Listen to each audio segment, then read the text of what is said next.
Pernah nggak sih kamu ngerasa gaji baru aja masuk, seminggu kemudian udah tinggal 32.184 rupiah di rekening? Padahal kayaknya cuma beli kopi 2 kali, makan siang biasa, beli cemilan dikit. Tapi kok bisa ya uang segitu cepet hilang? Aku sendiri pernah banget ngalamin hal kayak gitu. Dan yang bikin nyesek, aku sampai mikir, sebenarnya gue boros di mana sih? Perasaan gak jajan aneh-aneh deh. Sampai akhirnya, aku mutusin buat nyobain satu hal kecil. Aku catat semua pengeluaran aku selama sehari penuh. Bahkan yang cuma 5 ribuan pun aku tulis. Dan aku kaget banget. Dalam satu hari itu aja, ternyata aku udah ngabisin hampir 100.000 rupiah. Padahal gak ada yang aku beli yang kelihatan mewah atau fancy. Bayangin kalau itu kejadian tiap hari. Sebulan bisa habis 3 juta rupiah lebih, cuma buat hal-hal yang bahkan aku udah lupa pernah beli. Dari situ aku mulai sadar, pengeluaran harian yang kecil-kecil itu, yang justru paling nyedot duit kita diam-diam. Nah, makanya di video ini aku pengen cerita ke kamu tentang 7 cara hemat pengeluaran harian yang aku praktekin sendiri. Nggak ribet, nggak nyusahin.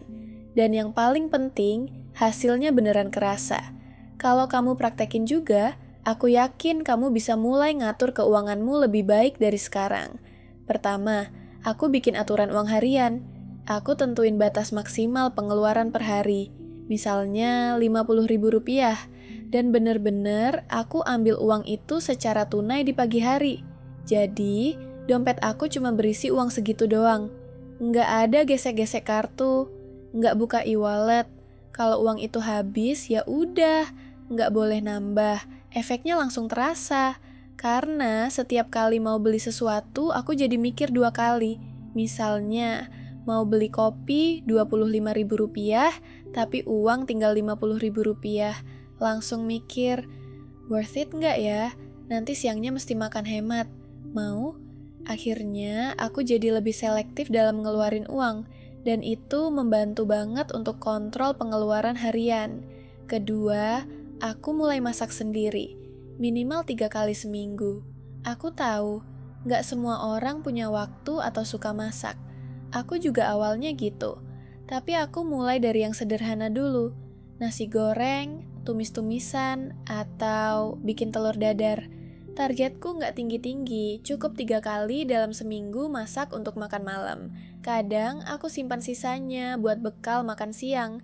Biasanya aku habisin sekitar 70.000 rupiah sehari buat makan siang dan malam. Tapi sejak mulai masak, bisa ditekan jadi 30.000 hingga 40.000 rupiah per hari. Dalam sebulan, aku bisa hemat sampai 600.000 rupiah lebih. Lumayan banget kan? Ketiga, aku matiin semua notifikasi aplikasi belanja. Bahkan beberapa aku uninstall. Coba deh, kamu perhatiin. Kadang kita tuh belanja bukan karena butuh, tapi karena dapat notifikasi. Flash sale, diskon 80% cuma sampai malam ini. Lihat notif, buka aplikasi, scroll-scroll, tahu-tahu check out barang yang sebenarnya nggak kamu perlukan. Makanya aku mutusin buat matiin notifikasi semua aplikasi belanja. Hidup rasanya lebih tenang.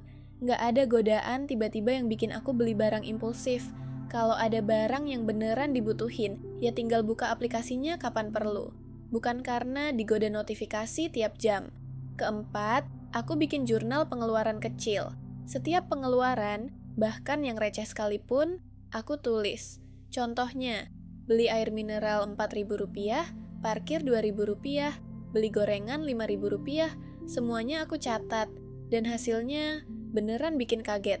Dalam seminggu, ternyata aku ngabisin lebih dari 150.000 rupiah cuma buat hal-hal kecil kayak itu. Kalau dikumpulin, itu sama aja kayak uang langganan Netflix plus Spotify sebulan. Catatan ini bikin aku jauh lebih sadar diri. Setiap mau jajan, aku jadi mikir, ini worth it dicatat nggak? Kelima, aku mulai kurangi kendaraan pribadi dan coba jalan kaki atau naik transportasi umum. Aku mulai dari rute-rute dekat aja. Misalnya ke minimarket, ke tempat makan, atau ke halte. Biasanya aku habisin lebih dari Rp100.000 seminggu buat bensin dan parkir. Belum lagi kalau ada tol atau biaya tambahan lainnya. Tapi sejak naik busway atau jalan kaki, aku bisa hemat banyak. Dan bonusnya lebih sehat juga. Jadi bisa dibilang hematnya double.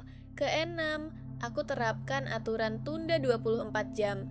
Kalau aku pengen beli barang yang harganya lumayan, misal di atas Rp100.000, aku tahan dulu.